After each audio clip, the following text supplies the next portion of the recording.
My name's Miss Ewing and I'm going to talk to you about taking ancient history as a GCSE. So first of all, what is ancient history? Well, it's history, but it's ancient. We only study stuff that happened at least 2,000 years ago. Ancient history is all about reading stories and using them to inform our knowledge about the past. And ancient history uses all the same skills you've developed in Key Stage 3 history. There's no prior knowledge or any prior learning of ancient history required to take ancient history as a GCSE. In Year 10, we study the Persian Empire and then we look at the life of Alexander the Great. In Year 11, we study the foundation of Rome and the life of Cleopatra. Starting with the Persian Empire, we look at the different Persian kings and what they did. So we learn about how the Persian Empire expanded, all the amazing infrastructure these kings built. We look at how they treated foreign people and their own people who lived in the empire. And we look at the personalities and characteristics of these four kings. All were very different and all left their own mark on the Persian Empire. We then have a look at Alexander the Great and his life. We look at his key relationships with his family, we learn about his childhood and how he grew to become one of the most formidable military leaders of that time. We learn about his military campaigns against the Persian Empire and other significant events in his life, like the death of his father and his marriages. We also learn about how Alexander the Great's army worked and what tactics it used too. We start off Year 11 by looking at Rome, and we learn how Rome was founded. We talk about Romulus and Remus and the myth of Aeneas.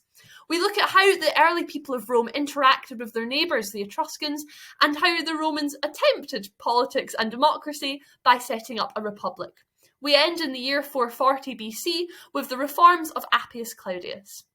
We then look at Cleopatra, the Queen of Egypt. We learn about her education and her upbringing and how she used her position as queen to interact with the Roman world. We look at how she personally interacted with significant Romans like Mark Antony and Julius Caesar. We learn about her role at the Battle of Actium and her death and the consequences of it. Just to give you a taster of what ancient history is like, I thought I'd tell you one story that we talk about in Year 10, and that story is about the death of the first Persian king, King Cyrus. The story goes that King Cyrus wanted to marry Queen Tomyris, who was queen of a nearby country. She refused him, so he went to war against her. She then fought back very bravely, and the two sides were so well matched that King Cyrus wasn't able to beat her, so he came up with a cunning plan. He split his army into thirds. Two of those thirds were his best soldiers, and one third were the worst. He left that one third of his army, the worst third, right at the border of Queen Tomyris' land with a wonderful banquet of food as well. When Queen Tomyris' army saw this amazing meal guarded by the worst soldiers, they immediately attacked, killed all the terrible Persian soldiers, and gorged themselves on a banquet. While they were feasting, Cyrus took the other two-thirds of his army, the best soldiers.